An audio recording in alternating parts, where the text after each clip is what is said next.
Recording in progress.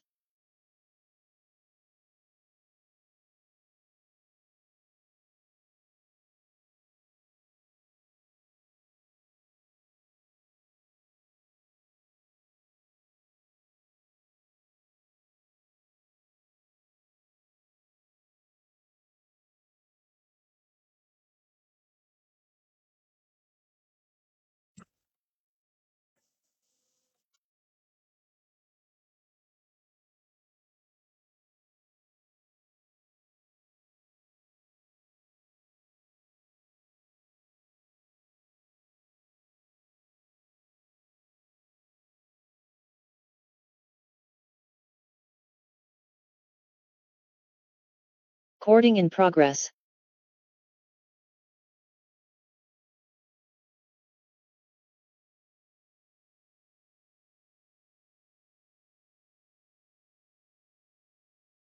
Progress.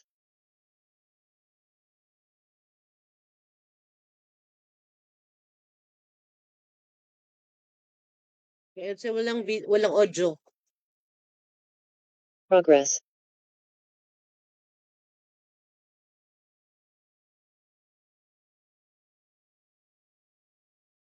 Kasi walang audio. Progress.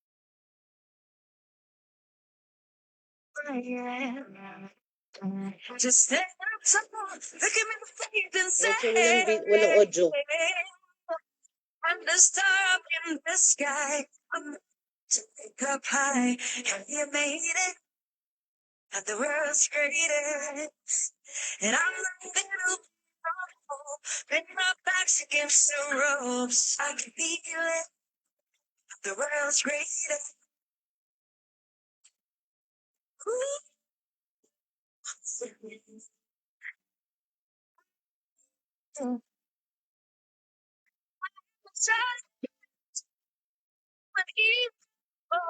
Oh, I am alive. Down in the jungle, I am orange and you and tiger. And I am a hero. You are the just stand up tall, look at me in the face and say,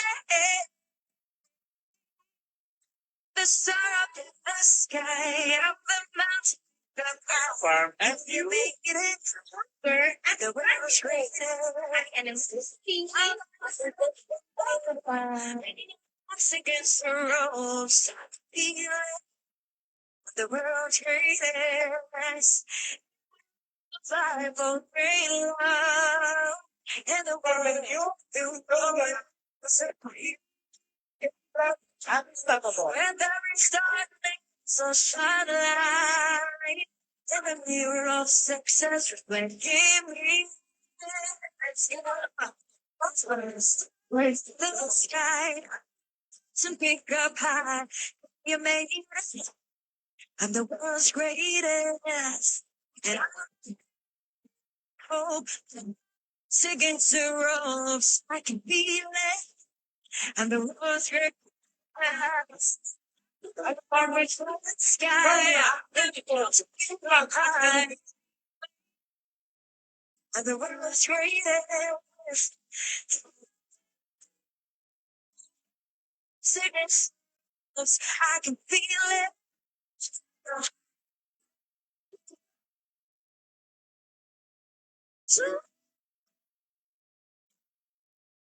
Yeah.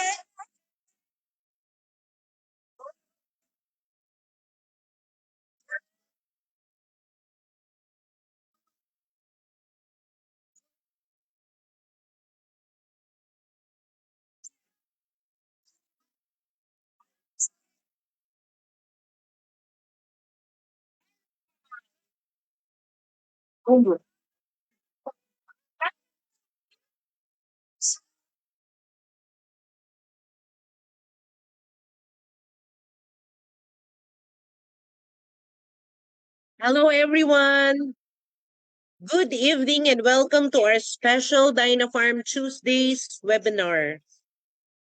Tonight we have invited a very special guest, who will share valuable insights on healthy eating habits.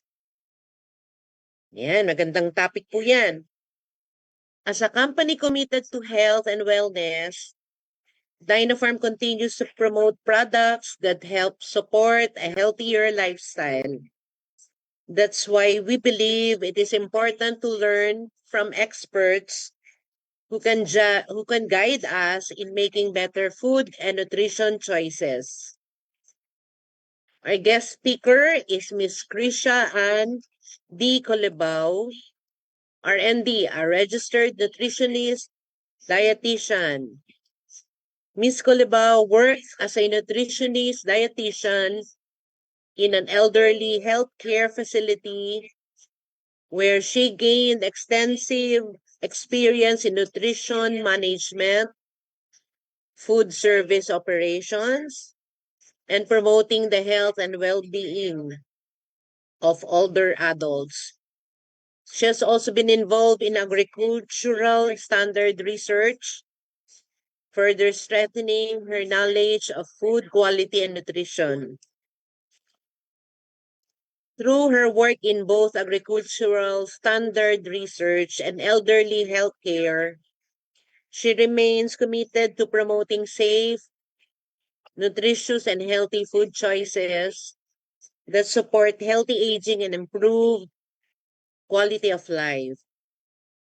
Please join me in warmly welcoming our guest for tonight, Miss Krisha Ann Colibao, RND. Miss Colibao, the floor is now yours. Thank you, Miss LV, for that kind introduction. And good evening po sa ating lahat, no? And thank you for joining us today. And happy anniversary po sa Dynapharm. So it is my pleasure to be with you, no, as we discuss the importance of healthy eating and how simple lifestyle habits can help us age healthy and gracefully. So I'll just share my screen.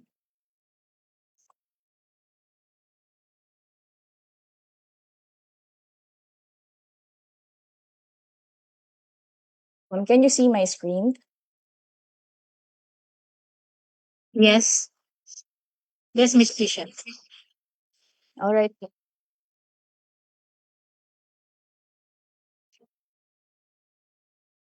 So again, as we age, no, mas nagiging mahalaga yung pag-aalaga natin sa ating kalusugan, no.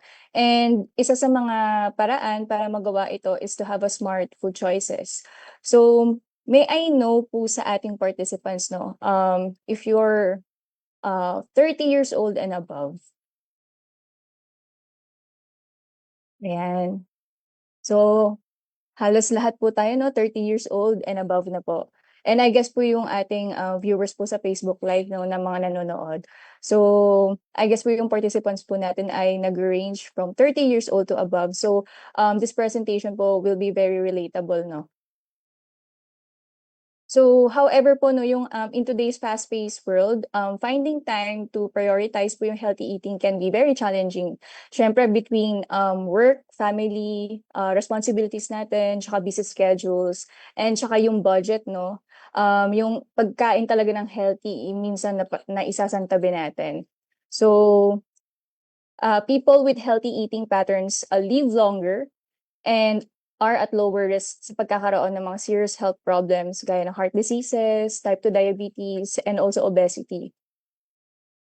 So keeping your body healthy, pagkain ng tama ay super mahalaga para yung mental and emotional well-being din natin. Nakakatulong kasi ito, no, kapag healthy yung mga kinakain natin. So no matter your age or your previous eating habits, no, it's never too late naman to change our diet and improve the way you think and feel when it comes to your lifestyle. So in this presentation, no, let me guide you on the simple ways to set up healthy habits to live a healthier life. So can I get a thumbs up po, no, kung ready na tayong makinig? So I hope you bear with me po, no. So this presentation po, I hope it would last po mga 30 minutes. And plus the Q&A po.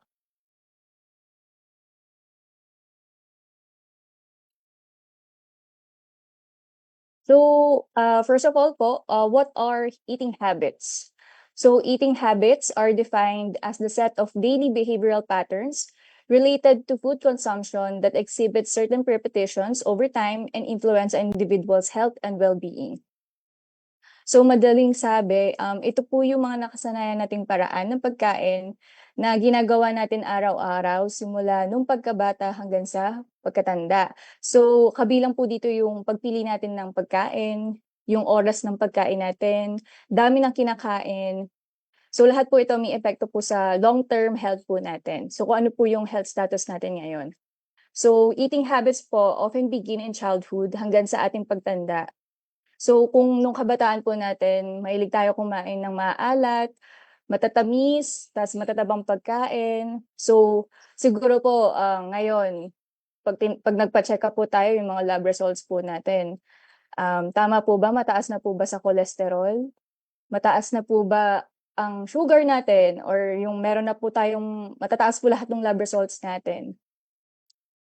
So, lahat naman po tayo may iba't ibang um, eating habits 'no, pagdating sa pagkain. Pati sa situation natin sa buhay, tsaka marami pa siyang factors 'no, nakaka-affect sa eating habits natin.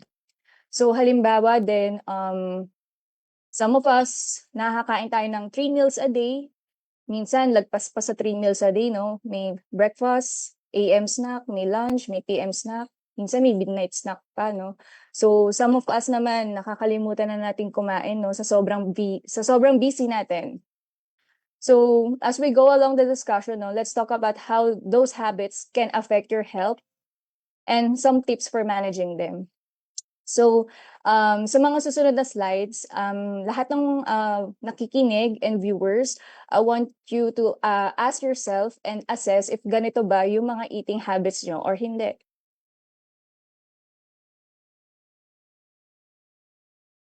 Okay, so what are bad eating habits?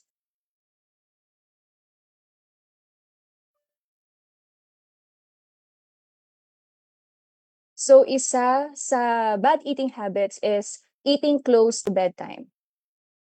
Bakit? Kasi it can affect your natural sleep cycle by decreasing the amount of rest you get. And it is associated with unwanted weight gain, increased blood pressure, and increase of heart disease. So, ang pagkain ng malapit na sa bedtime, it can disrupt your sleep kasi imbis na pine-prepare na ng katawan natin na magpahinga tayo, dinadigest pa natin yung kinain natin. So, ang pagkain ng full meal before bedtime can cause discomfort, bloating, indigestion, and mas nahihirapan tayong makatulog ng maayos. So for example, nag-dinner buffet ka ng 9 PM, tapos natapos ka ng 10 PM kumain. So bedtime mo mga 10:30. Tapos inaantok ka na, pero gusto mo ng matulog pero nahirapan kang matulog dahil bloated ka, ta's every time nahihiga ka, nag-a-acid reflux ka na or heartburn. So ito yung mga rason kung bakit hindi dapat tayo kumakain ng sobrang dami 'no, bago bago tayo matulog.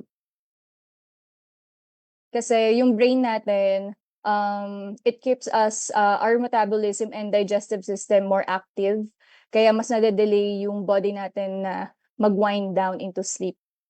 So, ang resulta nga nun, mas nahihirapan tayong matulog o kaya nagigising tayo sa kalagitnaan ng gabi. Ang ending, hindi tayo, puyat tayo kinabukasan. So, ano ba yung mga helpful tips 'no, para masimulan natin iwasan yung gantong habits? Ang recommendation is to eat about 2 to 3 hours before going to bed. So, i-assess niyo yung sarili niyo kung ginagawa ba natin 'to na dapat, 2 to 3 hours dapat nakakain na tayo bago matulog 'no. So, halimbawa, if ang bedtime mo is 10:30 PM, dapat ang last kain mo is 8 PM.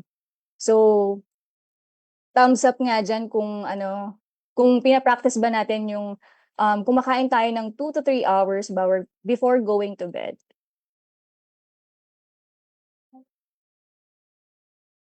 Okay? Sige. And then, next naman po is use quick recipes and ready-to-use ingredients to save time. So, ito po yung para sa mga sobrang hectic po yung schedule 'no, na parang na wala na pong time na mag-prepare ng meals. So, isa po sa quick tip is to have, prepare lang yung mga quick recipes o kaya ready-to-use ingredients or kapag meron kang time bago ka mag-start yung work week mo, puwede ka mag-pre-prep na 'no, ng mga ingredients para pagdating mo sa bahay, magluluto ka na lang, hindi ka na magpe-prep. And then next tip is if you're hungry after dinner, opt for a light snack. So, ang light snack po it should be just a yogurt, fruit, biscuit or crackers pag nagutom po tayo sa kalagitnaan ng gabi. And then if you need to eat close to bedtime, ito po yung para sa mga individuals po na talagang hindi sobrang busy na and sobrang late na nakakauwi ng bahay dahil sa traffic o kaya nag-overtime sa work. So, imbes na mag-full meal ka, para makatulog ka na, just have a small snack. So, puwedeng like sandwich o kaya, boiled egg and one piece of fruit siguro po enough na po yun, bago ka matulog.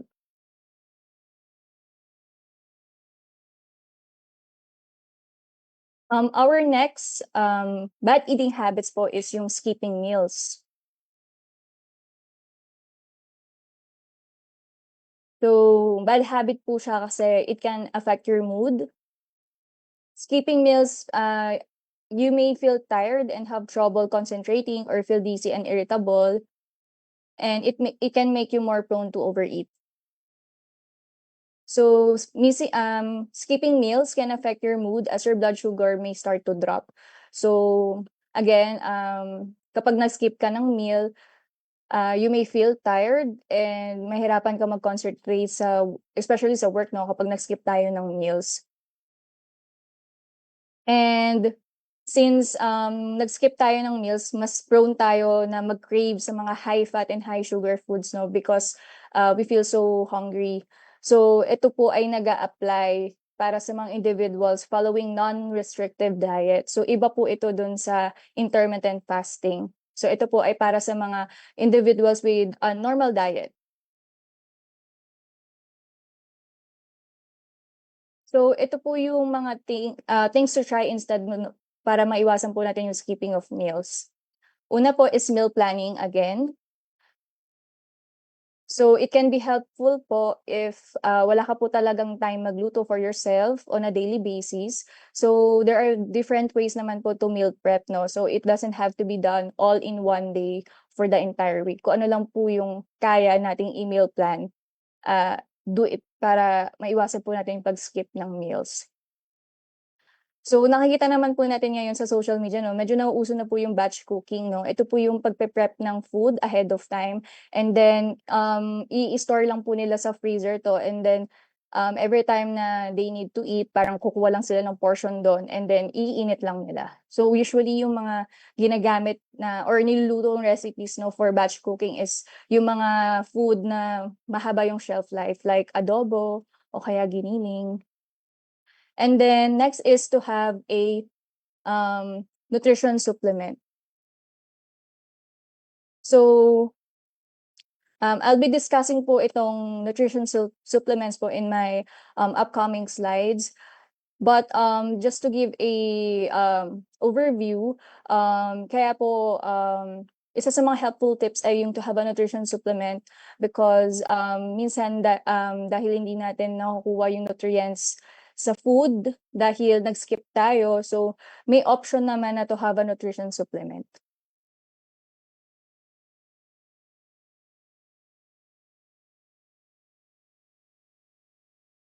Next bad habit is eating too fast.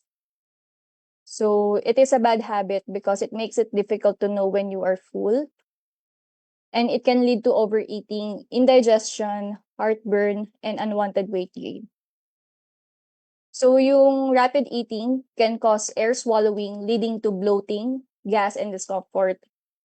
So, bakit nga ba nangyayari 'to? So, bakit kumakain tayo ng mabilis?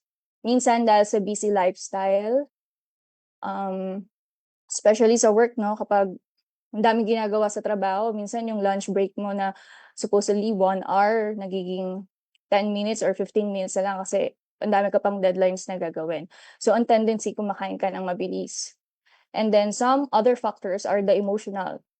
'Pag stress ka or anxious, so yung stress, it can affect yung ating eating patterns. So if kumakain tayo ng mabilis, so nakakabigay siya ng relief or distraction sa mga negative emotions natin. So isa pa sa reason kung bakit tayo kumakain ng mabilis ay yung meron tayong restricted eating patterns 'no. So ito yung, meron kang limited time frame or may fear ka na hindi ka nakakain ng marami. So ang tendency, binibilisan mo siyang kumain. And next one is yung lack of awareness about hunger and fullness cues. So kapag mabilis tayong kumain, minsan yung brain natin ay hindi na niya nade-detect kung busog ka na ba or gutom. So isa sa mga tips na puwede nating gawin is use smaller utensils to take smaller bites and put down your utensils between bites. So kung talagang gusto mong baguhin yung, habit na 'to, mag-try ka na gumamit ng mga smaller utensils. Puwede kang gumamit ng kutsarita or yung small na, dessert fork 'no, para ma-control yung portion ng pagkain mo. And isang technique ay yung ibababa mo yung utensils mo between bites. And ideally po kasi, ang eating time po dapat ng isang individual ay 20 to 30 minutes 'no. So yun po yung recommended na eating time ng isang individual para meron pong opportunity yung brain natin na to catch up with our stomach. And then, wait until you have swallowed your mouthful of food before taking the next bite. So, understandable naman po ito, self-explanatory. So, we should swallow first yung, kinakain po natin bago po tayo sumubo ulit ng panibagong, food. And then, other tip po is to sip a calorie-free beverage like water. So, ang tip po dito is to take a sips, uminom po tayo ng tubig every, few mouthfuls. So, in between po ng kain dapat umiinom po tayo ng tubig. Kasi ang water po, it can help us feel fuller po 'no, and it can also help soften tougher foods po during the chewing process as well.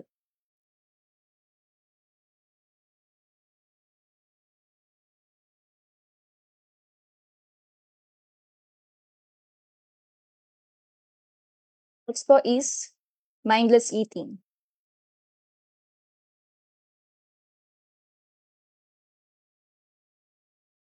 So ito pong mindless eating po, it is considered a bad eating habit po because, it can lead to overeating and unwanted weight gain. So it can be a sign of stress or emotional burden. So mindless eating happens when you eat for a reason other than through physical hunger, like eating when you are distracted, eating in response to strong emotions like stress, boredom, or sadness. So yung mindless eating, ang dulot po nito sa atin ay hindi po natin napo-portion yung kinakain natin 'no, kasi mindless meaning wala tayong pake.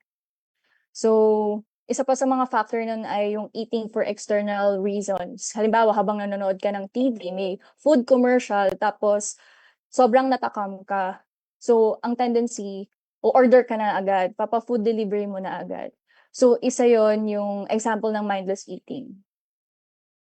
Yung hindi ka nag-isip bago mo gawin or bago mo, kainin. So, isa sa, things to try instead and helpful tips is to eat at a designated spot such as your kitchen table. So, hangga't maaari sana, kumain tayo sa ating mesa and once at huwag sa harapan ng television. And then practice paying attention to the smell and flavor of your food. Ibig sabihin po nito, lalo na kapag masarap yung food natin 'no, parang 'di ba mas maganda na ninanamnam natin yung bawat subo nung ating kinakain. So in that way, mas na-appreciate natin yung ating kinakain.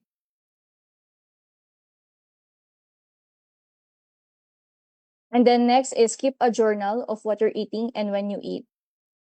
So ito yung kapag lagi natin kasing pina-practice yung mindless eating and we want to change this habit 'no, puwede tayong mag-start sa journaling. Which is i-jo-jot down mo lang lahat ng, kinain mo throughout the day, tapos babalikan mo siya 'no, para ma-assess mo kung right food choices ba yung, nakain mo. And then ask yourself if, it is because you're hungry or if it's out habit of boredom. So always ask yourself twice if cravings lang ba or gutom yung nararamdaman mo 'no, kasi kung cravings lang 'yan, puwede mo naman siyang i-control. Pero kung talagang, physical hunger ka, physically hungry ka like, nanghihina ka na dahil sa gutom, that's the time na talagang dapat kumain ka.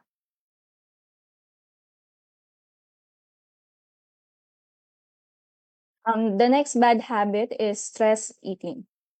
So stress eating can result in overeating, specifically eating more processed foods with high levels of fat, sugar, or salt. It also can increase your risk for chronic diseases such as diabetes or heart diseases. So bakit ba tayo nag-stress eating? So during a stressful event, no, our body releases cortisol, a hormone that helps the body to protect itself. So however, yung cortisol levels na kasi niyan, kapag elevated siya for a prolonged period of time, such as during repeated na constant stressors natin, it can lead to increased food consumption, fat storage, and weight gain.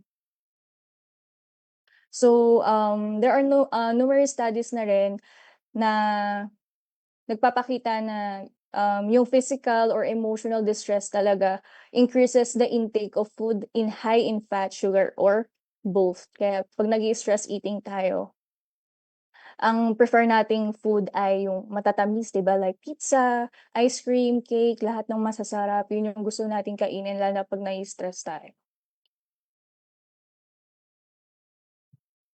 And then, things to try instead is to keep healthy snacks on hand. So, itong mga healthy snacks na 'to like nuts, boiled saba, or boiled kamote, fresh lumpia, yan yung or puto, suman, yun yung mga healthy snacks natin 'no. Pero yung in hand natin siguro nuts puwede na. And then before going for that snack, we assess if you're feeling a natural hunger cue or if it's affected by stress. And then try and reduce stress eating by finding what triggers it. Okay po.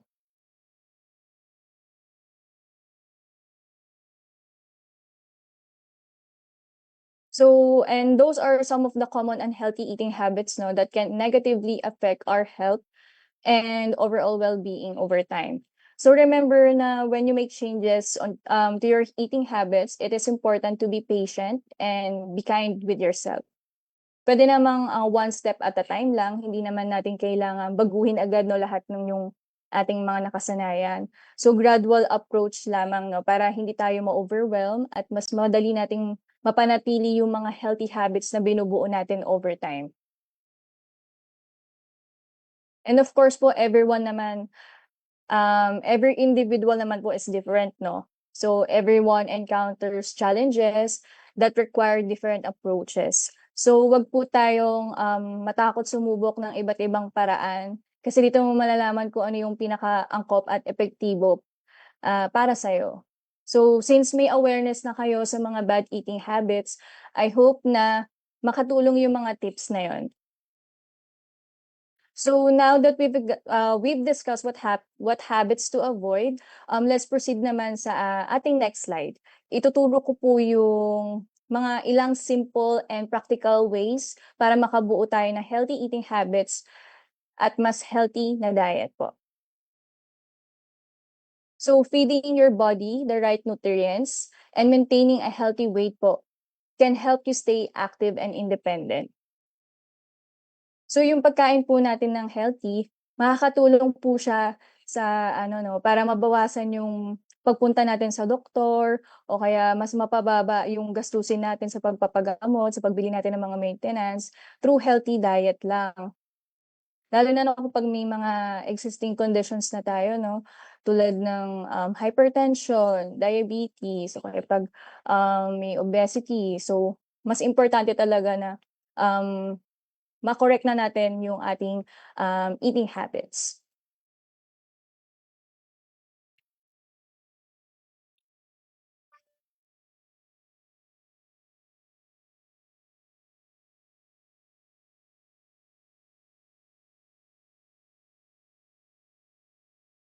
Okay po. So, can I have po a thumbs up or heart po if if present po tayo ngayon? Okay po.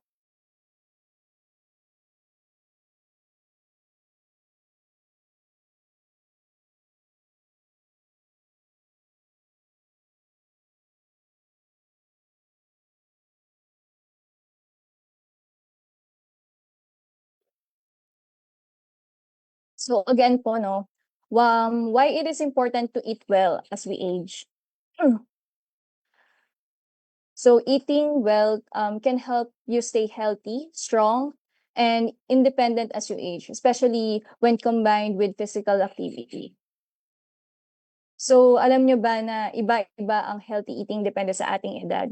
So for example, yung katawan ng 20 years old, may ibang nutritional needs siya kumpara sa katawan ng isang 60-year-old. Kaya habang tumatanda tayo, nagbabago rin yung mga nutrients na kailangan ng katawan natin upang mapanatiling malusog yung kalusugan natin. And it is true that as we grow old, our metabolism slows down. So we need fewer calories than before. So it means it is more important talaga na to choose foods that give us the best nutritional value.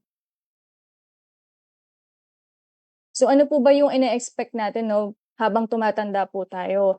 So as we age po, meron po tayong mano-notice sa katawan natin, such as yung slowly losing muscle mass and functions.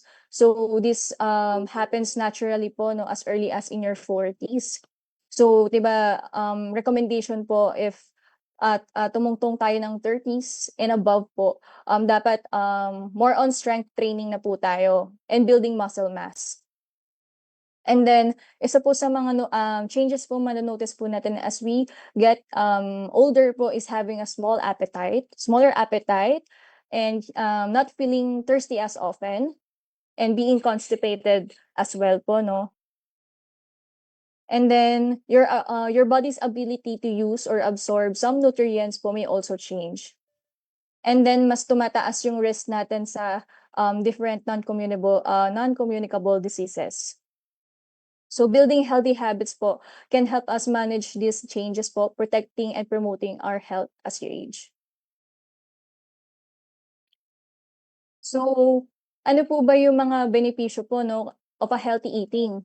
Kapag meron po tayong healthy eating pattern po, isa po sa mga benepisyo po na makukuha po natin is mape-prevent po natin and manage po yung ating mga health conditions po. Like having high blood sugar po, high blood pressure, high cholesterol po. Yan po yung mga example po na benepisyo po kapag meron tayong healthy eating pattern po na tama. Next po is it can build us a healthy immune system. So hindi po tayo madaling magkakasakit, hindi po tayo madaling madadapuan ng sipon ng ubo. Next po ay it can keep your bones and muscles strong po. Hindi agad tayo aaray yung mga kasukasuan po natin dahil sa arthritis o kaya hirap na magbuhat or kaya mabilis na tayong mapagod, mabilis mangalay. And then next po is healthy eating pattern po can help and support our brain health. So kung tama po yung kinakain po natin, hindi po tayo magiging makakalimutin at meron pa rin po tayong sharp memory. And next po is it can prevent or slow or reverse frailty. So pag sinabi po nating frailty, ito po yung panghihina ng katawan natin no, habang tayo ay tumatanda.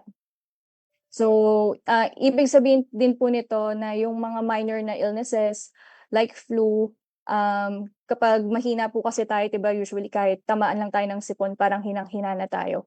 So kapag, tama po yung diet natin, mape-prevent po natin ito.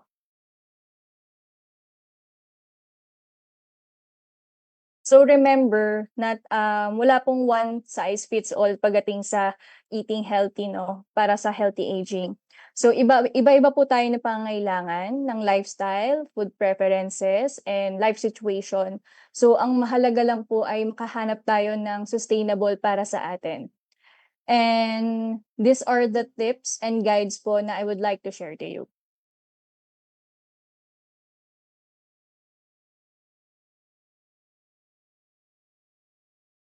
So the basic principles po of a healthy diet are described po in 4 core principles. Ito naman po yung lagi naming nire-recommend as nutritionist po sa aming mga pasyente.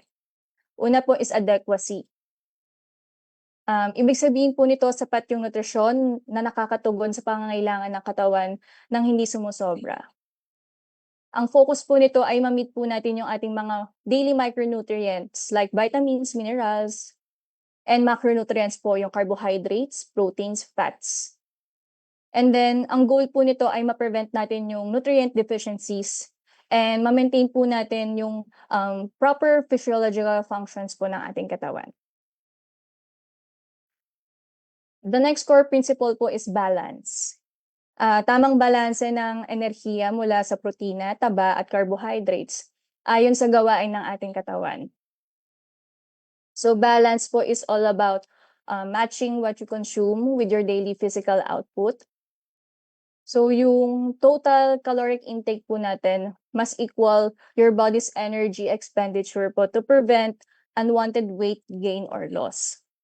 So halimbawa po kung ma-physical active ka na person, so dapat po yung caloric intent mo or yung energy na kailangan mo from food dapat mas doble siya. Then next po is moderation. Ito po yung isa sa pinakamahalagang core principles po 'no, moderation. Katamtamang pagkain, iwasan ang sobrang asukal, alat, taba at mga pagkain na maaaring makasama sa kalusugan.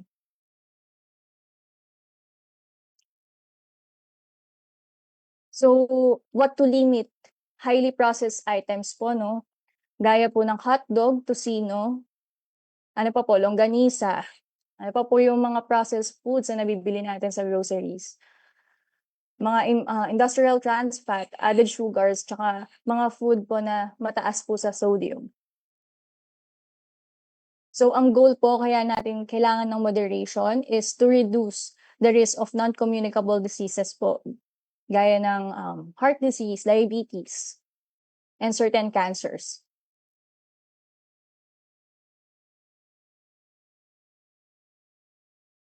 Next po is diversity. Kumain ng iba't ibang uri ng masustansyang pagkain mula sa iba't ibang pangkat ng pagkain. So, we encourage po to eat a wide variety po ng foods 'no, within different food groups. So, why it matters po 'no, because no single food contains all the nutrients your body needs.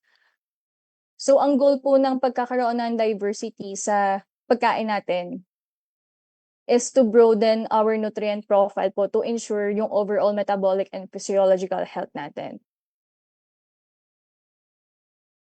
So if our diets embrace this 4 core principles po 'no, makakatulong siya para ma-promote yung ating good health throughout the life course. So usually tinatanong nila, meron po bang pagkaing masama? So, yan yung madalas naming naririnig na tanong 'no, kung meron daw bang pagkain na bawal or masama. Pero ang katunayan po diyan wala po talagang pagkain na likas na masama. So, it's all about kung kinakain po ba natin siya ng tama at naaayon sa ating pangangailangan. So, yun po yung tanong dun, wala pong, bawal or masamang pagkain. So, dapat po ang mas mahalagang tanong is gaano kadalas natin ito kinakain at gaano karami ang kinakain. So, kadalasan po ang problema ay hindi ang pagkain mismo kundi po yung sa tao 'no, kung sobrang dami po or sobrang dalas ng pagkonsumo nito. So, yung mga nabanggit ko po kanina na highly processed foods like hotdog, tocino, so wag niyo pansit canton, mga street foods po, hindi naman po sa bawal siya. Limitahan lang po natin yung pagkain nun, wag po araw-araw.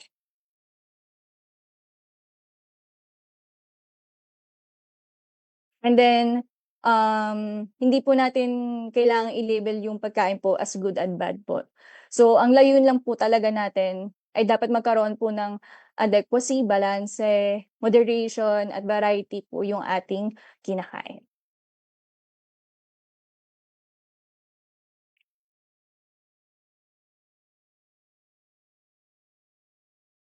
Next po is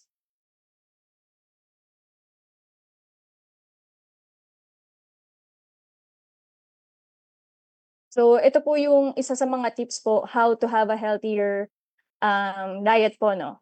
So first tip is know what a healthy plate looks like. So ito po yung if you're familiar po with Pinggang Pinoy, this is, a food guide po 'no, na developed by the OST-FNRI. So ito po yung plate model, to show the recommended proportion po ng food group in every meal na intended po, for us, healthy Filipinos. So dito po sa Pinggang Pinoy, explain ko lang po yung portion ng bawat, food groups. So always remember po na dapat, kalahati po nung plato natin is consist of fruits and veggies. And which is the glow foods. So alam naman na po natin yung glow foods 'no, ito po yung ang function po ng glow foods is panlaban sa sakit, pampatibay ng buto at ngipin. Next po is dapat, 1/6 of our plate or 17% po ng ating plato should consist of, grow foods or yung protein-rich foods. So ito po yung mga pampalakas at ito po ay ayan po. Grow foods po 'no, sorry. Ito po yung pampatangkad, pampabuo ng katawan. So ito po yung mga protein-rich foods, karne, itlog, chicken, isda, seafood, gatas. And then dapat po 1/3 of our plate is the energy giving foods po or yung carbohydrates, the go foods. Ito po yung kanin, tinapay, kamote, ayan po. So ito pong, Pinggang Pinoy po ay can be accessed po sa online 'no. So if gusto po natin, gamitin itong tool na 'to, it can be downloaded po online.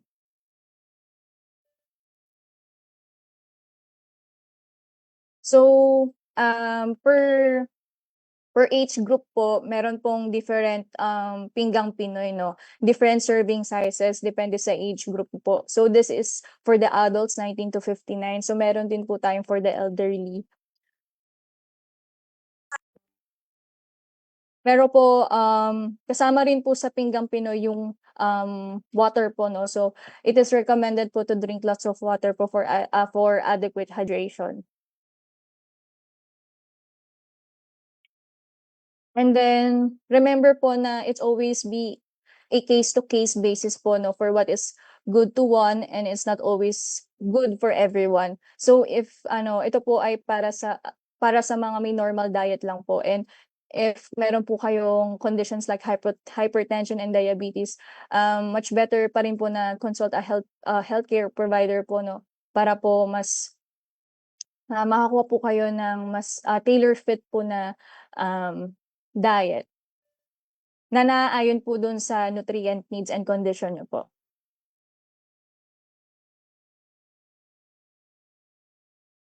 So tandaan po natin, 1/2 of the plate is fruits and veggies, 1/6 is protein-rich foods, and 1/3 po ay energy-giving carbs and water.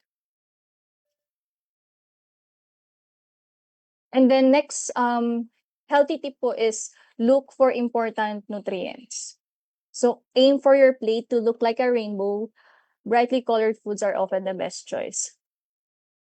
So ano po ba yung mga nutrients na important po as we get older? So according po sa aking sa mga nutritional reference po, protein, calcium, vitamin D, fiber, and healthy fats po yung mga important nutrients po na kailangan na po natin as we get older po. So isa pang tanong ulit, paano naman yung pagti-take ng supplements? Okay lang ba na mag-take kami ng supplements? So some individuals naman po talaga ay nahihirapan na makuha lahat po ng nutrients through diet alone. Kaya to meet po yung additional needs na to, which is dahil sa age, dietary restriction, tsaka lifestyle. And para ma-support yung general health and status, it is recommended naman to take supplements, so especially pag pregnancy, 'di ba? Kailangan natin ng additional nutrients like folate. So marami naman benefits po ang pag-take ng supplements as it also helps support yung mga activities po natin. So supplements po can help us get the nutrients that might be missing from our diet. But remember always po na yung mga food and nutritional supplements po are not intended to replace a varied and balanced diet. So mas mainam pa rin po na makuha natin yung mga nutrients po mula sa iba't ibang masustansyang pagkain hangga't maaari. And then syempre po, be especially careful din sa pagpili ng food supplements. So dapat lagi tayong mag-research and alamin natin yung pinagbibilhan po natin. And also check any health claims and always legit checking po doon sa ating pinagkukuhanan po ng supplements.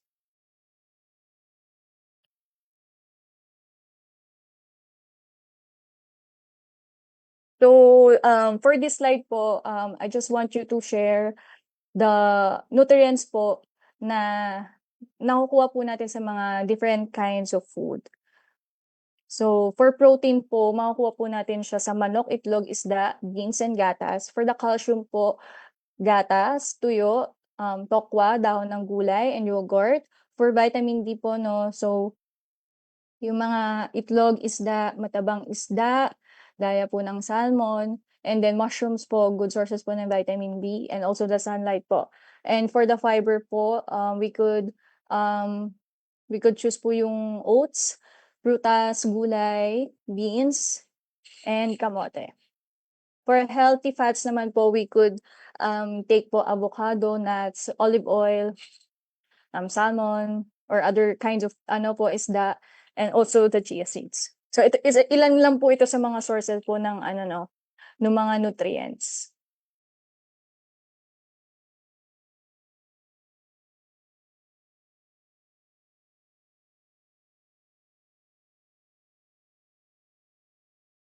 So next po, healthy tip is always drink enough water.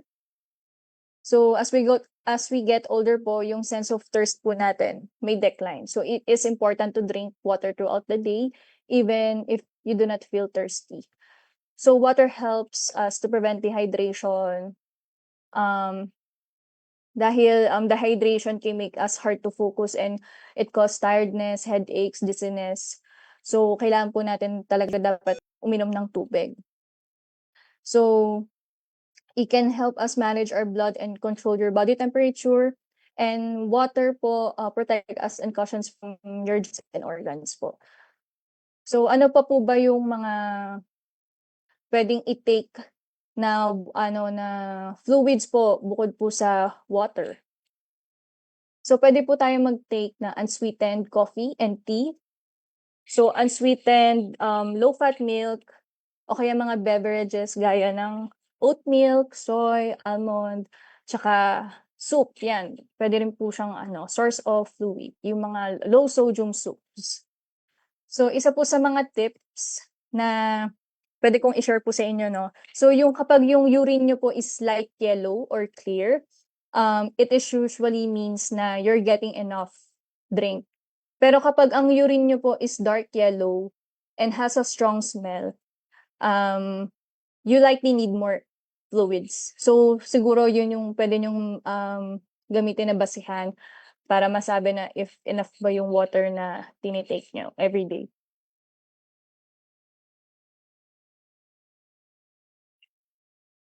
Next po is, to cut down on sodium, saturated fat, sugar, and alcohol. So ano po ba yung mga dapat nating i-limit 'no? So ito pong mga pagkain na 'to. So kapag iniwasan po natin 'to, it can help us lower the risk po ng mga chronic conditions po gaya ng high blood pressure, heart diseases, tsaka type 2 diabetes. And then ano po ba yung mga helpful tips? So gaya po nung sinabi ko kanina, eat less processed food, kasama na po dito yung mga fast food. And then use, less salt po to flavor foods. So kung mahilig po kayo gumamit ng seasonings, puwede naman po natin siyang, bawasan. Usually po para po mas maging flavorful yung food without using too much salt or, mga MSGs, puwede po nating damihan yung aromatics po natin gaya po ng, maraming sibuyas, maraming garlic, maraming ginger, and pag-add po ng mga herbs and spices. Nakakatulong po 'yan para mas magkaroon po ng more flavor yung ating pagkain. Then, limit po natin yung inom po nung drinks na with added sugar po. So this includes yung mga iced tea, soft drinks, lalo na po mga energy drinks po and mga fruit juices. Dahil po yung pag-take po lagi ng mga matatamis na inumin po, it can also lead to dental issues po 'no, like nakakasira po sila ng ating ngipin. So hindi naman po natin siyang sinasabi na bawal, more on limit lang po. So ito po, alam niyo naman na po yung mga high sugar drinks po 'no, like, kasama na po dito yung alcoholic drinks. And yung mga pastry po natin like cakes, cookies, chocolates, yang mga kakanin po, mga desserts, halo-halo, ayan po yung mga nasa, pictures po na naka-post sa slides. So limit po natin yung pagkain po natin na matataas po sa sugar, added sugar. And then limit din po natin pagkain po ng fatty meat and deep fried foods. And pagdating naman po sa alcohol, lalo na po na matatanda na po tayo at may mga existing, conditions, it is recommended na to limit po na 1 to 2 drinks of alcohol per week or consider not drinking at all. So nasa sa inyo po 'yun. Pero gaya po nung, sinabi ko po kanina 'no, hindi one step at a time po lalo na kung, nakasanayan niyo na po itong pag-inom ng alcohol.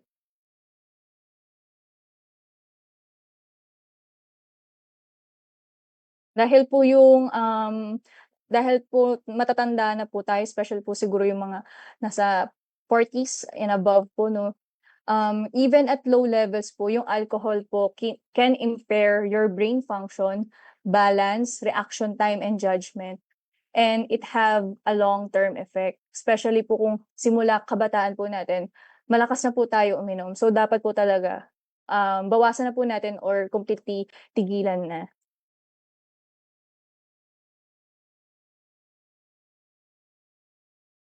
Kayo po.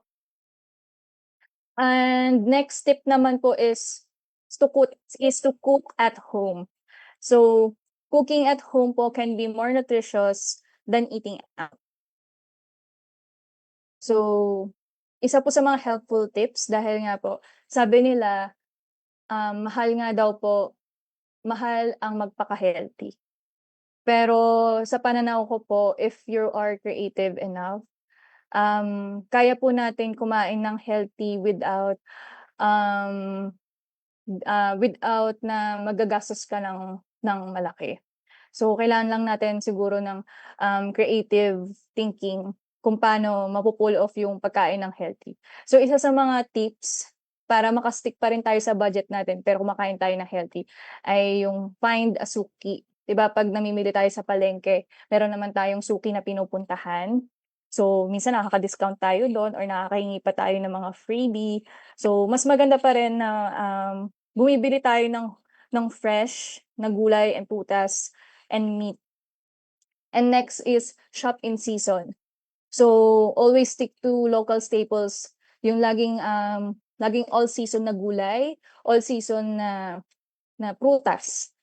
Example, kangkong, pechay, malunggay, and kalabasa. So, magkano lang po ba ito, 'di ba? I guess po pasok naman po sa budget ito pong mga all season natin na mga gulay. And next po is buy whole foods over processed. So gaya po ng sabi ko, 'pag sinabi po nating whole foods, ito po yung fresh gulay and prutas po and meat.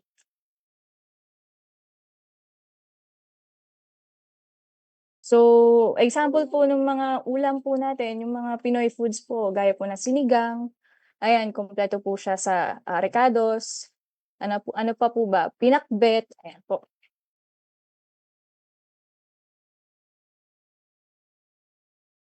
And then next naman po is yung learn to read the nutrition fact labels po. So, understanding the food labels po can help us make healthier choices.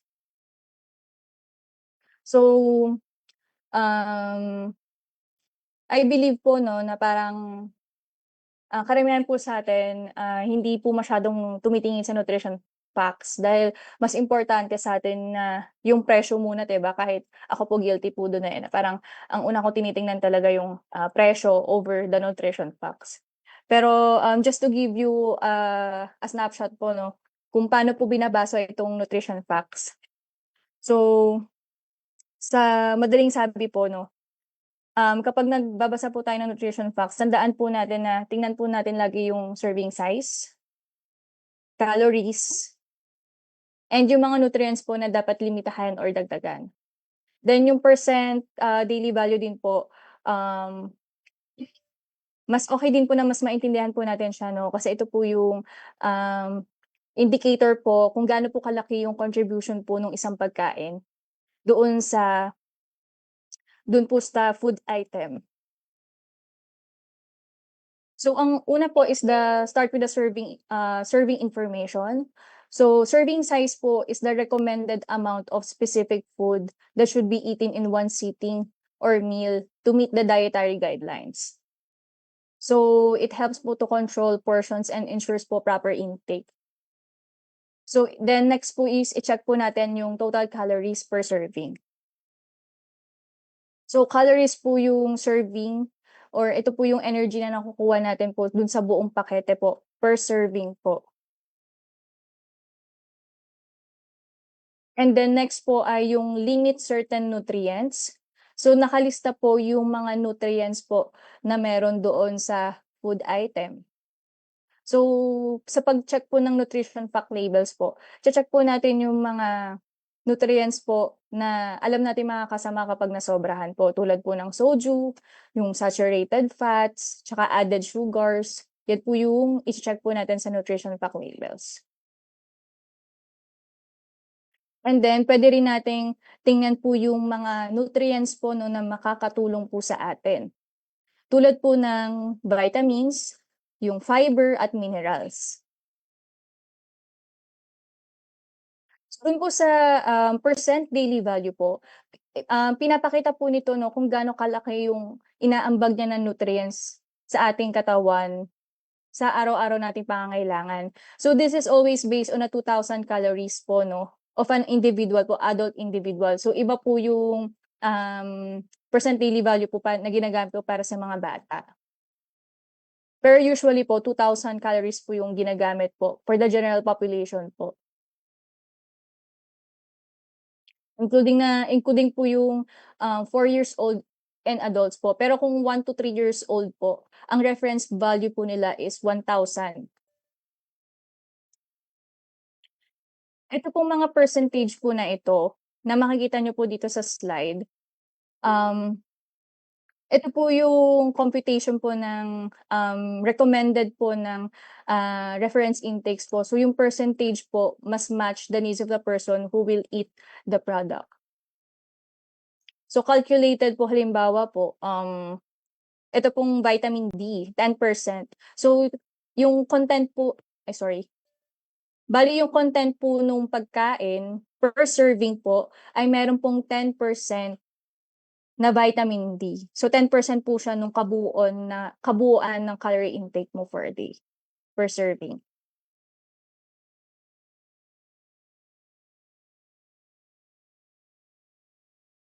Okay po?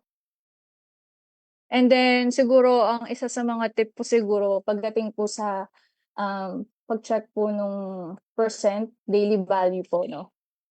So it is considered po na low in that nutrient kapag ang daily percent value po ay 5% or less. It is considered po low in that nutrient.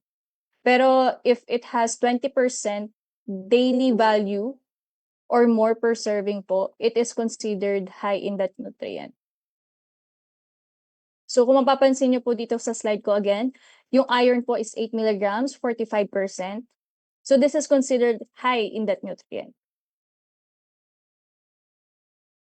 So remember din po na yung ito pong reference nutrient intake po natin that is shown in the labels po, just refers to one serving po, no? Hindi yung kabuuang package. So kapag gusto niyo pong computein yung for the whole package po, ano na lang po niya, i-co-compute pa po niyan. Kasi usually naman po yung computation po sa nutrition facts ay per serving. Okay po. And next po, healthy eating habits po. Hindi po sapat yung healthy eating lamang, no? So kapag pinagsama natin siya sa pagiging active everyday, sa pagkakaroon ng regular na ehersisyo or kaya physical activity, mas mapapababa natin yung panganib sa sakit at mas mapapanatili natin yung tamang timbang at magkakaroon tayo ng lakas at sigla araw-araw. So yung pagkakaroon natin ng regular physical activity po can help independence, lalo na sa ating aging. So nakakatulong to, no, para maiwasan nga at mas mapababa natin yung pagkakaroon ng heart diseases and dementia. So for us na 30, 40 o kaya mga pa-senior na, so it is recommended to do strengthening activities, no, that work all the major muscles groups, yung legs, yung hips, yung back, yung abdomen, chest, shoulders, and arms po, at least 2 days a week. So dapat meron po tayong regular physical activity at least 2 days a week. So gaano katagal? So it is recommended to do at least 150 minutes or 2.5 hours of moderate intensity activity in a week. In a week yun na. So kaya naman siguro nating hatiin, no, na parang basta magkaroon tayo ng physical activity within a week despite yung ating hectic schedules. So we can spread naman po yung exercise natin 4 to 5 days a week or kung kaya na po talaga natin every day. Pwedeng gawin siya every day. So iwasan na po natin yung matagal na nakaupo o kaya matagal na nakahiga o kaya hindi sedentary, puro sedentary. Kaya for most adults po, no, kahit maka-aim lang po tayo ng at least 7,000 to 10,000 steps po every day. So it provides the most significant health benefits na makakatulong po para ma-reduce po yung ating kakaroon ng non-communicable diseases po. So to end this presentation, so just let me leave you with a few key takeaways. So first po, a healthy diet begins with you and the daily food choices you make. So second po, healthy eating habits aren't about perfection. So they're about progress po. Taking small steps can lead to lasting changes with the right mindset and tools. And third po is healthy eating doesn't have to be complicated. So by following a simple guidelines, gaya po nung Pinggang Pinoy, and you can enjoy a healthy food diet that nourishes your body and supports long-term health. And remember po that healthy eating doesn't have to be strict dieting and depriving yourself of the foods you love rather. It should be all about enjoying fresh, tasty food, healthy ingredients, and eating in the company of friends and family. And no matter your age or your previous eating habits, it's never too late. So we can begin today by making one small change, whether mag-add ka lang ng vegetable sa plate mo o kaya in a week hindi ka magfa-fast food. So simple steps lang. So I encourage everyone po to start tomorrow by making one small change. And I hope that this discussion po has inspired you to take simple but meaningful steps po towards healthy eating habits and healthier aging. So remember po na small changes done consistently can lead to big improvements in your health and well-being. So maraming salamat po sa inyong pakikinig. Yan. Thank you very much, Ms. Krisha Ann Colibao, for that very informative and helpful presentation on healthy eating habits. I'm sure our participants learned a lot of practical tips that they can apply in their daily lives to improve their health and wellness. Before we proceed to our question and answer portion, let us first acknowledge some of the participants who have been actively joining us tonight. Shout out time po muna, Miss Krisha. Yes po. Mga ka-Dyna Farm, mag-chat na po kayo ng inyong mga katanungan. In the meantime, habang nag-iisip kayo ng mga itatanong nyo kay Miss Krisha, babasahin ko po muna yung mga messages. Dito po sa Zoom chat box. Sabi ni Ma'am Jocelyn Oreo, good morning mga ka-Dyna Farm from DBC 28 Cagayan de Oro. From Ma'am Angeline, good morning mga ka-Dyna Farm watching from Pasig City. From Ma'am Rosemary, good morning Dyna Farm, shout out from Santiago City. Dyna Farm, ikaw ang bida, God bless. From Miss Ruby Chris, shout out from DBC 28 CDO. Tapos from Ma'am G, watching from Jones Isabella.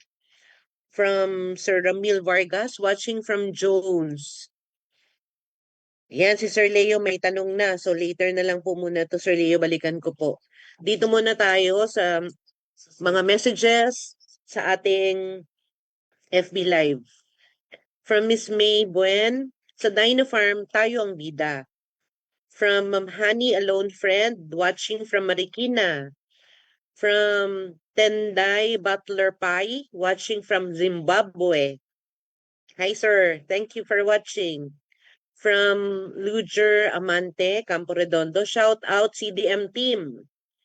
From Sir Eric Bables, or Bubbles, shout out for po watching from San Jose del Monte, Bulacan.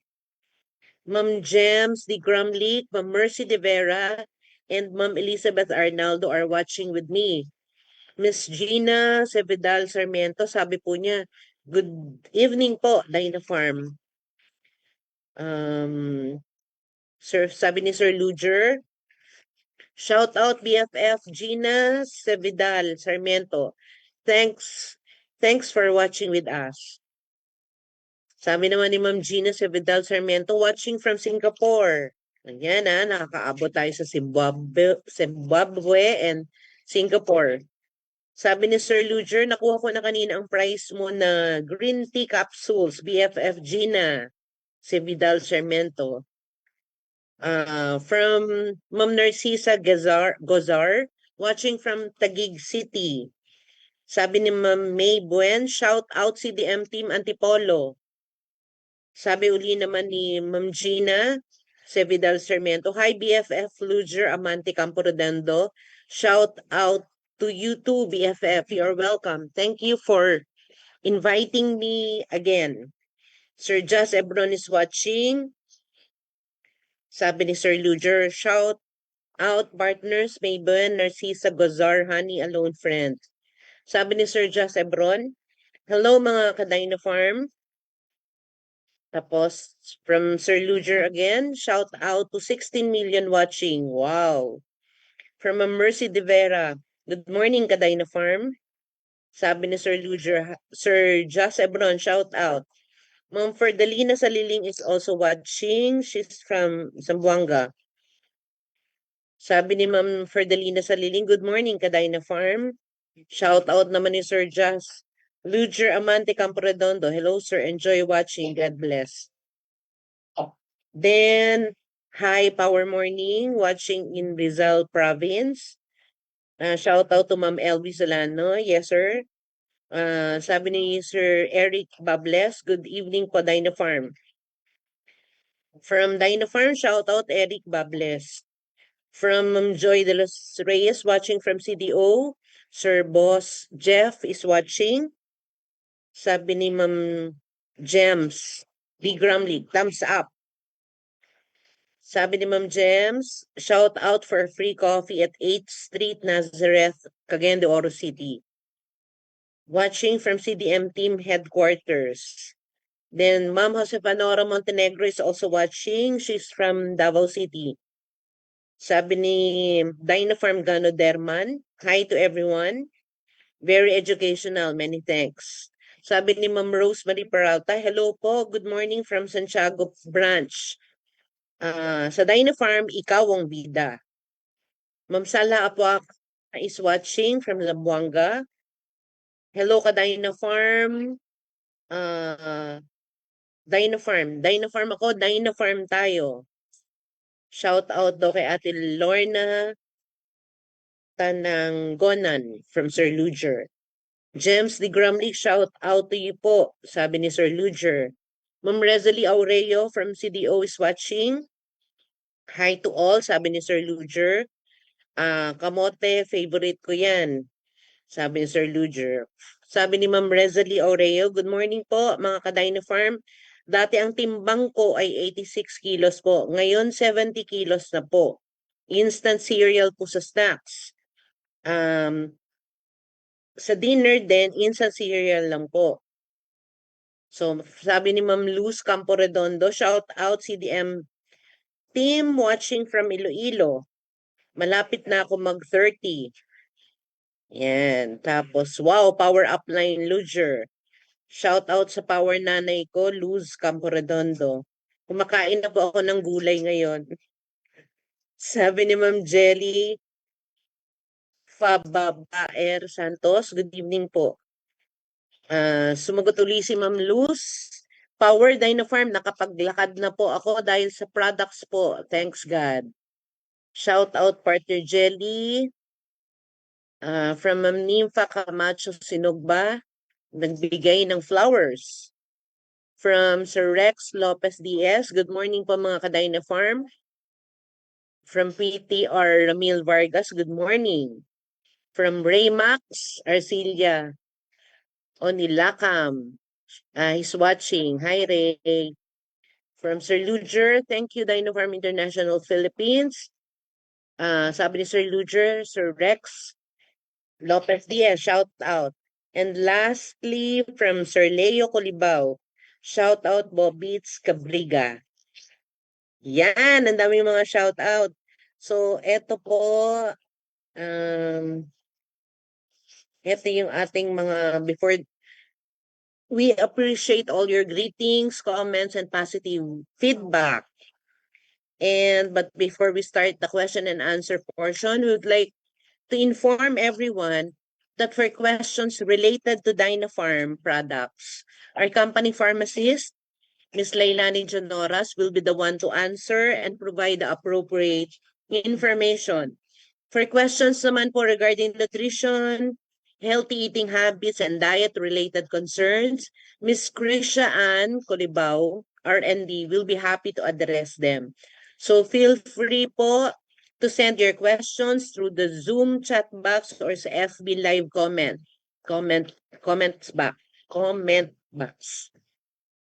Yan, pwede niyo po i-chat para babasahin ko po. And so let's begin our question and answer session. Dito po sa ating Zoom chat box from Sir Leo. Ano po ang pagkakaiba ng balanced diet sa healthy diet? Ang second question po is ano ang glycemic index at paano ito nakakaapekto sa pagpili ng pagkain? Yan, that's for you, Ma'am Krisha.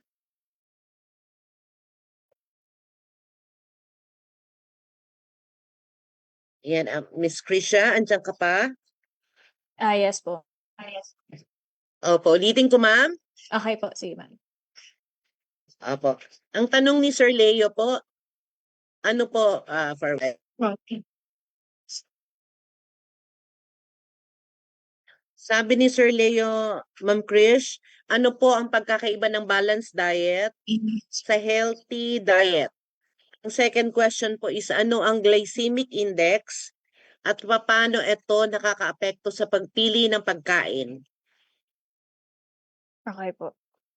So to address po yung question po ni Sir Leo, so as we discussed earlier po kanina, no, a balanced diet po refers to the eating the right proportions of the different food groups, provided po yung nutrients po ng body natin na kailangan for the growth, energy, and overall health.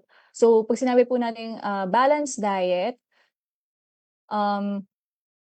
pag sinabi po nating balanced diet po, so this should be consist of the Go, Grow, Glow foods. So kung naabutan nyo, Sir Leo, kanina, no, yung in-explain ko yung Pinggang Pinoy. So that should be the guide po, no, para masabi natin na balance and yung diet.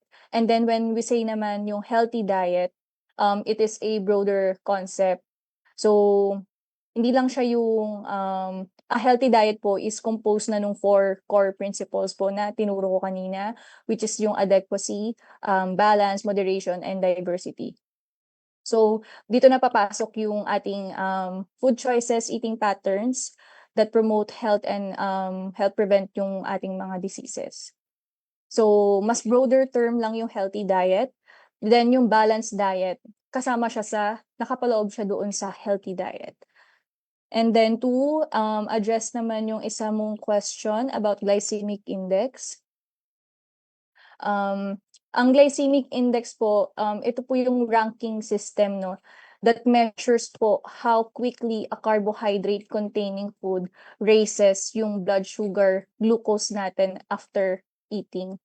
So from if we rank po yung foods, no, from scale from 0 to 100, yung pure glucose po assigned a value of 100. So may mga iba't ibang categories po kasi yung glycemic index. Pero sa madaling sabi po, ito po yung nagme-measure po kung gaano po niya nire-raise, kung gaano po yung carbohydrate containing food po, nire-raise niya yung blood sugars po natin after natin kumain. So for example, masasabi natin na mababa ang glycemic index ng pagkain ng oatmeal. Kumbaga, carbohydrate siya, pero hindi agad tumataas yung glucose level natin after natin siyang kainin. So, ano po ba yung high na glycemic index food? Ito po yung white bread, white rice. So, kapag marami po tayong kinain na white rice, mas mabilis pong tumaas yung ating glucose level. So, ito lang po yung mga example, no, kung ano po yung mga pagkain na merong low and high glucose food. Ayan po. I hope I answer your question po. Yes, ma'am. Very clear po. Thank you. Meron pa po dito sa Zoom chat box from, ito greeting from Jones. Viewing from Pili, Camarines Sur in my car. Nestor Palo po sa Dino Farm, ikaw ang bida. May question si Sir June. Ano po ang mga recommended Dino Farm products to sustain healthy lifestyle? Thanks. Yan. Pagdating sa ating mga Dino Farm products, our pharmacist, Ma'am Lailani Janoras will answer you, Sir June. Ma'am Lai, pasok po. Okay, isa sa ating supplement ay ang spirulina. Ito ay mayroong nutrient support na makakatulong ng balanced meals. Meron itong energy support na merong iron at nutrients na pwedeng makatulong sa pag-iwas sa pagkapagod. Meron itong heart health support. Sa ilang studies, meron siyang pang-control ng blood pressure. And then immune support. May antioxidant na tumutulong sa katawan laban sa stress at infection. So ito yung number 1 na spirulina.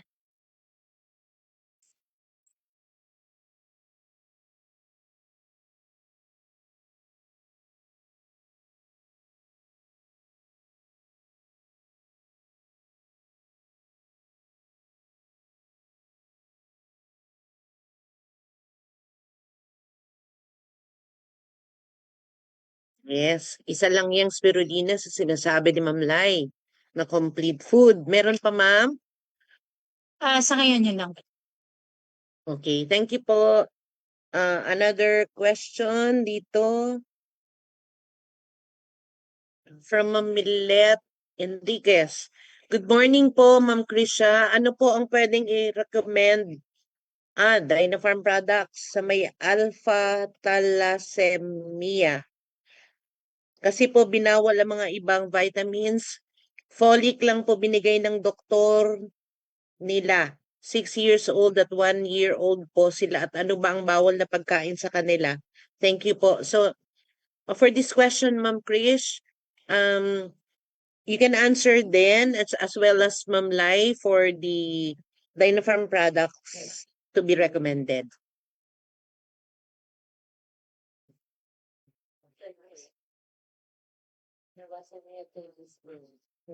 Would you like me to repeat sa tanong? Hello, Miss Elby. Ano Ayan. yung question? Ulitin ko lang po. Sabi ni Ma'am Melita Enriquez, good morning po, Ma'am Krisha. Ano po ang pwedeng i-recommend na Dino Farm products sa may alpha thalassemia? Alpha thalassemia. Kasi po binawal ang mga ibang vitamins. Folic lang po binigay ng doktor nila. 6 years old at 1 year old po sila. Ano din ang bawal na pagkain sa kanila? Thank you po sa sagot. God bless you po. So, Ma'am Lai, for the Dino Farm products po kayo. Tapos, kay Ma'am Okay, Krisha naman, kung anong pwedeng... Kasi actually ito ay isang disease. Normally kasi pwede natin i-recommend kay Doc Bien. Ang pagkakaintindi ko nitong sakit na to ay parang sa red blood cells, tama po ba? Parang hindi gumagana o hindi sapat yung normal na hemoglobin, tama po ba?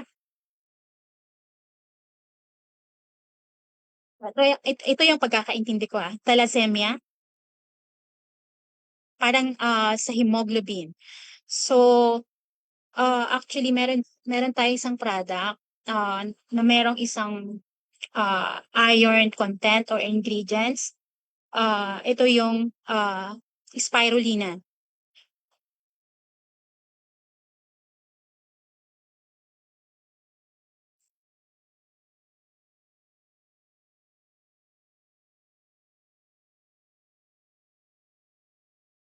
Okay po.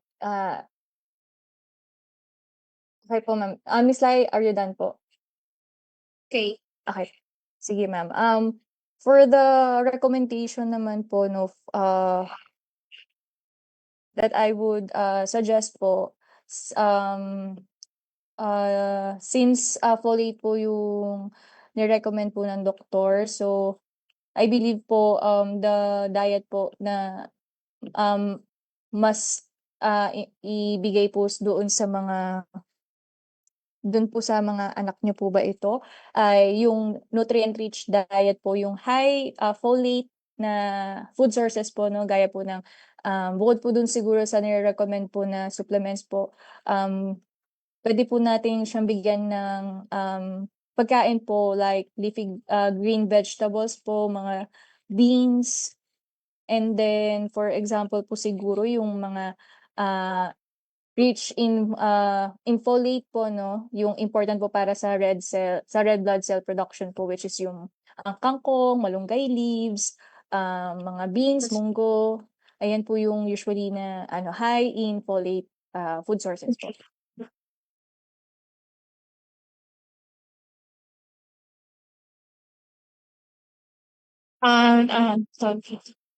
Correction lang ako dun sa ano, sa thalassemia ba yun? Alpha thalassemia? Hello? Hello, Miss Elvie? Yes, ma'am. Tama, ma'am. Oh, okay, I think, alpha thalassemia ba yun? Alpha? Kasi parang hindi siya pwede sa, may iron. So, parang folic lang ang pwede sa kanya.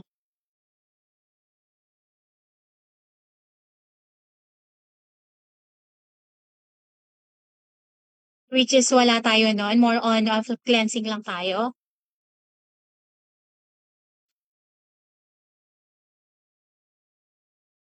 Especially vitamin C. So, hindi siya pwede sa iron.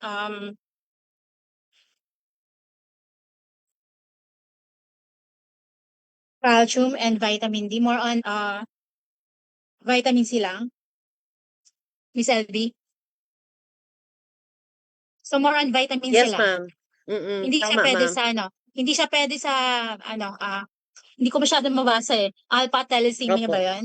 So, vitamin C lang, wala tayong ibang pwedeng ibigay. Meron, ma'am, dito may from Sir Gerald sa ating Zoom chat box. As per Sir Gerald, iwasan niya mga pagkain na matataas ang iron Hmm. kasi unstable ang Oo, iron level ang ng blood. hindi pwede Bawal ang siya. red meat, anything about vitamin C and cereals. So yun. So ang spirulina So, natin, ma'am, ng pwede Dinofarm, lang natin okay. i-recommend vitamin C. Vitamin C. Okay. Yun lang pwede. So yun po, Ma'am Milet. Ang vitamin C, wag lang i-recommend. Pero yung ibang mga products po pwede. So moving on to another question. Dito po sa FB Live naman, this is from Ratsimbazafe Jocelyn Dory. So siguro she's from she or he is from Zimbabwe. Hello. What I can do if I will do in the command for you? Answer my question in MP, please. Translate nga, Sir Leo. parang, parang ang tinatanong, Ma'am Krisha is, what can I do? Ano daw gagawin niya pag ginawa daw niya yung sinasabi mo? Anong magandang effect sa kanya pag ginawa niya yung sinabi?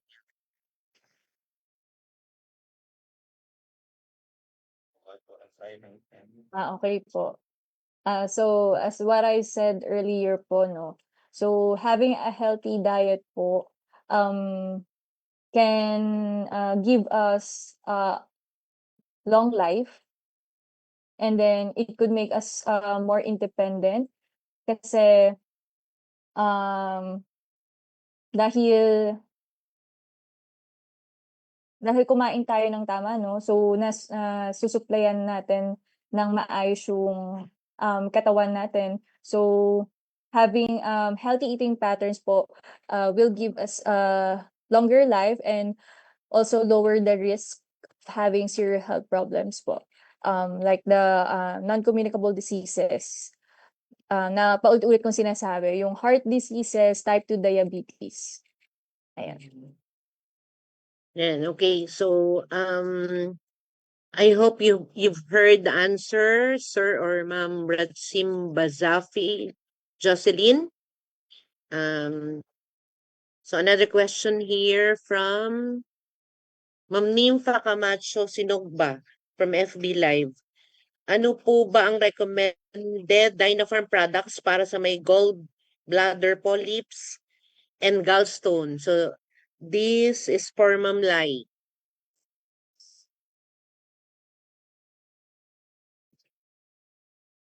Ma'am Lai, are you there? Ma'am, recommended Sabi, okay. products Normally, pag for the ganyan may mga gallstone, gallbladder oo, more on cleansing lang polyps. siya. So, meron tayong wheatgrass, um, alfalfa,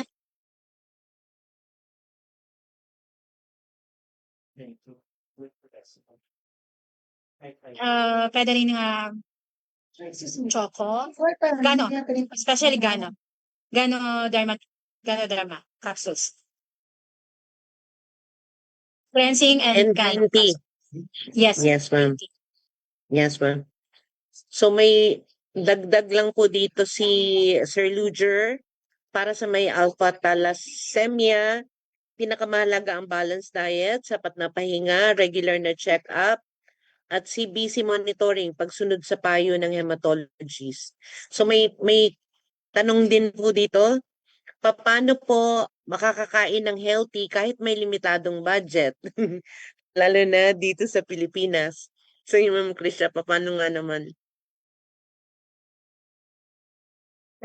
Gaya po ng sinabi ko kanina 'no, maraming creative ways para, na puwede tayong maging, healthy kahit napasok pa rin sa budget. So, isa sa, pina-practice ko personally is meron kaming sariling, small garden kahit mga sa paso lang. So, minsan yung sa parents ko din meron din silang back garden. So, nagtatanim sila ng mga madaling patubuin na gulay like talong, okra, kangkong. So, every time na kailangan lang nila ng ingredients para sa lulutuin nila, pipitas lang sila. So, isa yun sa mga sustainable na ways 'no, para maging, na makakain pa rin tayo ng healthy on a budget. So, gaya nung, nabanggit ko kanina dun sa isa kong slide na, isa sa mga tips 'no, para, um, pasok pa rin sa budget ay yung ulitin ko lang ulit 'no, yung magkaroon ka ng suki sa palengke o kaya, bilhin mong gulay yung laging in season para lagi siyang mura. Gaya nung mga ano, kangkong, pechay, malunggay. Ay, although yung malunggay 'di ba puwede naman natin siyang hingin sa kapitbahay. So, hihingi ka lang ng malunggay sa kapitbahay ta's, mag-isip ka lang ng ingredients na puwede mong ihalo siya sa, chicken tinola na may malunggay. So, very nutritious na siya. So, yun yung mga ways 'no, na parang sa tingin ko, makakatulong siya para makakain pa rin tayo ng healthy tsaka nutritious na pagkain kahit, naka-budget lang tayo. Yes, tama. Thank you. So another question po, ano po ang halimbawa ng mabilis pero healthy na pagkain? Yung sa parang fast food pero healthy. Para sa mga laging nagmamadali. Isa sa quick and healthy na ano 'no, on the go na breakfast, pina-practice ko din 'to 'no, kasi malayo din yung workplace ko. So, dapat before 6 AM nakaalis na ako ng bahay 'no, to reach 8 AM na pasok. So, usually ang binabaon ko or 'pag meron malapit sa'min na nadadaanan sa ano 'no, sa office, kahit nilagang saba lang tsaka nilagang itlog, ayun, ano na siya, healthy na yun. Nilagang kamote o kaya, yung suman na plain o kaya gawa ka lang ng sandwich. Or choosing a whole wheat bread na sandwich instead na white bread kung health conscious ka. Pero yun sa tingin ko yung mga simpleng, on the go na mga breakfast na puwede nating, kainin. Yan. So healthy diet na yan, ano na, fast moving modern life natin eh, okay na yung saging at saka itlog. So may question pa po dito, totoo po ba na ang detox juice o fad diet ay nakakatulong talaga? mas healthy po ba talaga ang low fat o sugar free? Diba may mga soft drinks nga, may mga 0 calories. Pero soft drinks, yung mga ganyan, ma'am. Pagdating naman po no dun sa detox juice or fat diet, so there is limited scientific evidence po na to support yung kung gaano man ka-effective yung mga detox juice. Kasi usually naman yung atay natin and kidneys po, natural detoxifying organs po yan ng katawan. So wala naman pong masama yung pag-inom ng detox juice. So basta wag lang siya wag ka lang dun magre-rely as in solely sa detox juice ka lang. So, yun naman ang laging principle 'no, laging balanced diet pa rin. Puwede siyang maging add-on dun sa diet mo, pero not solely na yun lang yung iti-take mo on an everyday basis, lalo na kung meron kang mga conditions. So, it is still recommended to, ask your, doctor po to make sure na safe yun and every time na mag-i-take tayo ng mga diets, so lagi muna tayong mag-research. So, ano naman yan, 'di ba, no, wala namang diet na mag-fi-fit agad sa atin. So, hiyangan din yan. So, ayun, mag-research. Ayan, thank you. So, this next question is for Ma'am Lai. Sabi ni Doc Cañete, ano po bang products nyo na pwede sa lumbar pag sumumpong? Ma'am Lai?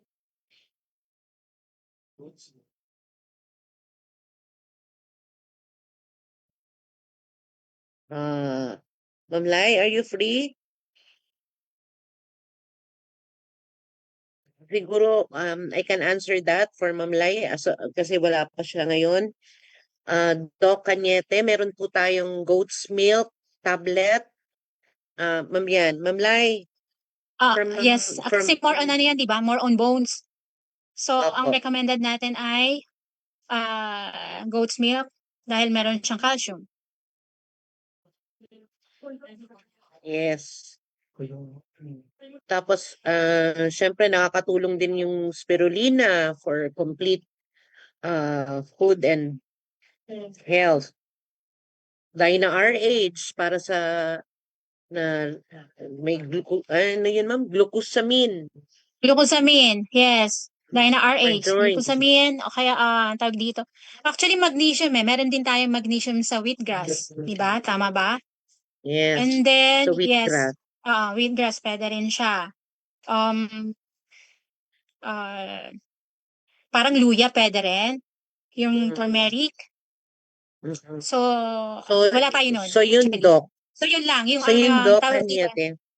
Dyna RH, goat's milk tablet. Mhm. Meron tayo parang So ginseng, yun- di ba? Ginseng, tama ba? Apo. Yes, Ginseng, ma'am. honey, So ginger. marami po tayong products, Doc Cañete, for lumbar problems. So, eto po, Ma'am Krish, bago natin basahin yung last question, i-shout out ko lang yung ibang mga hindi pa na-shout out kanina. So, sabi ni Ma'am Priscilla Jocaresa, hello Ma'am LV, we love you. Happy 23rd anniversary sa Dyna Farm. Ma'am Jella Abalya is watching. Sabi ni Ma'am Jella Abalya, good morning ka Dyna Farm. Sabi ni Jelly Fababa Air Santos, thank you po sa Dyna Farm. Sabi ni Ma'am Nympha Camacho Sinogba, ayun, kanina natanong ko na about polyps. Ma'am Edna Ebio is also watching. Sabi ni Sir John Evendi Saragi Juwita. Nice. Then, may additional comments si Sir Luger Amante Camporedondo. Dynafarm products na maaaring makakatulong bilang nutritional support para sa pangkalahatang kalusugan at enerhiya para sa taong may alpha thalassemia. Yung Gigano capsule, naglalaman ng Ganoderma reishi na traditional na ginagamit bilang wellness at immune support. Alfalfa liquid chlorophyll plus guarana, traditional na ginagamit bilang antioxidant at pampasigla dahil sa guarana content. Sabi naman ni Ma'am James Gramlich, yes, for healthy and handy diet, boil eggs, and boil banana. Also can make a banana soup, boiled banana slice cubes, add water, boil, then add some spices. That's it. Sabi ni Doc Cañete, okay, thanks. Yan, dahil wala na tayong oras, ito po yung last question. Ano po ang magandang paraan para unti-unting bawasan ang junk food? The same with the other question na paano po makokontrol ang craving sa junk food. So masarap kasi ang junk food. Mm. So paano daw po mabawasan? So, isa sa mga tips, siguro 'no, so hindi naman kasi natin siya agad-agad matatanggal sa sistema natin kasi kahit naman ako, kumakain pa rin ako ng ano, ng junk food. So, siguro bawasan lang natin yung frequency nung pagkain 'no. Halimbawa, kung sa araw-araw kumakain ka ng, 3 beses ng chichirya 'no, try mong bawasan, gawin mong ano lang, isa lang, one times a day na chichirya. Tapos hanggang sa ma-adapt mo na yung habit na yon, then next goal naman, gawin mo na lang siyang once a week. So gradual yung pagbabawas no dun sa pag-consume ng junk food. O kaya maghanap ka ng mas healthier na substitute kung ano, para kahit mahilig ka mag-snacking, pero yung choice of food mo naman as a snack, healthy siya. Puwede mong subukan yung mga mixed nuts, 'yan, healthy snacks 'yan. Tapos isa sa mga, best tip ko is 'wag kang bumili ng junk food na i-store mo sa bahay. So, mas maganda na wala kang stock ng junk food, so hindi ka mate-tempt at hindi ka maki-crave kasi wala kang stock ng junk food. So, ayun. So, consistency talaga sa ano. Opo. Yan, Ma'am Christian, natawa ko dun kay Boss Jeff. Napakaganda ng sagot niya dun sa junk food. Di wag bumili. Totoo, no? Yan, so maraming salamat, Ma'am Krisha, for masaya po kami at marami po kami natutunan. So any parting words, ma'am? Again po, happy anniversary po sa Dynafarm. It is my pleasure po no na nakapag-share po ako ng aking kaalaman pagdating po sa healthy habits, and I hope po na may tumatak po sa inyo and madadala niyo po siya hanggang sa mga susunod na mga ano, pagtanda niyo. And ayun nga, consistency is the key talaga to have healthy eating habits po. Thank you again. Thank you very much, ma'am, sa uulitin. Yan. O yan, mga ka-Dynafarm, patapos na po ang ating Dynafarm special, Dynafarm Tuesdays. Thank you everyone for attending tonight. Konting reminder lang po, please don't forget to attend our 23rd Dynafarm Anniversary Celebration this coming Friday na po yan, June 12. 2 to 4 p.m. ang celebration natin sa Zoom and FB Live. Pero 10 a.m. pa lang po, may activities na po tayo sa mga branches and participating DBCs. May mga games po yan, merong mga recognition, meron ding, aside from games, basta nakakatuwa po, pagandahan ng boses, meron po mga premyo yan. Mas meron din business opportunity meeting, kung saan po malalaman ninyo kung paano po ang kitaan sa Dynafarm at gaano po kaganda mga produktong food supplements. Tapos, punta lang po kayo sa mga participating DBCs, DBC 18 ng Davao City, DBC 23 ng Naga City, and DBC 28 ng Cagayan de Oro City, as well as yung ating mga branches. 10 a.m. pa lang po, 10 hanggang 5 p.m. May mga, sa mga bibili po ng 500 points or BV in one receipt, meron kayong kasama kayo sa mga paraffle. So sa mga branches like in Ortigas branch, Cebu branch, Isabela branch, and Zamboanga branch. And please don't forget to like and share our Dynafarm FB official page. And tangkilikin po natin ang online shopping and website www.dynafarm.net. Ito po, huwag kakalimutan. Ito yung nakakatuwa eh. Ay, nakikita ba? Makikita ba? Hindi. Hindi, no? Tatanggalin ko lang yung ano mo. Hindi gano'n, ma'am. Kasi meron akong virtual background eh. Tatanggalin ko muna, ha? Nasa office po kasi ako. Video and effects. So, ano ba? Virtual background none. Yan. Ito po, oh. Kung sinong mananalo ngayong Friday ng 100,000 pesos. Cash. Nakikita? Hindi. Okay lang matakpan. Ito yung... Bakit? Nakikita ba? Hindi na ba din eh, nakikita. Nakikita ba, Ma'am Chris? Yung Hindi, ma'am. Baka 100,000 na nakikita. naka-off po ata camera niyo, ma'am. Ay, kaya naman pala. Yung ba yan? Ayan. Ito po. Yan. 100,000 pesos. Nakikita? Sana siya nakalagay. So, di ba? Ang laki ng cheque, no? Yan, yung mga mananalo ng 100,000 pesos. Yan yung grand prize po na makukuha. Ang second prize is 50,000 pesos. Meron tayong 3,500 worth of products. Meron tayong 10 mananalo ng tagwa 1,000 pesos in cash. Meron din tayong 10 mananalo ng 1,000 pesos product vouchers, yung pwede niyong bilhin. So yan po, kita-kits po tayo. This is coming Friday. And this is LV, tatandaan, maximize good health with Dinofarm products. Sa Dinofarm, ikaw ang bida. See you on Friday, mga ka-Dinofarm. God bless us all. Paalam.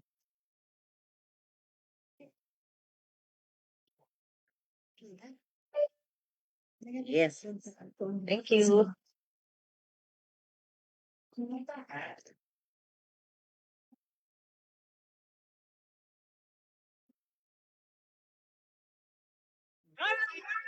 You!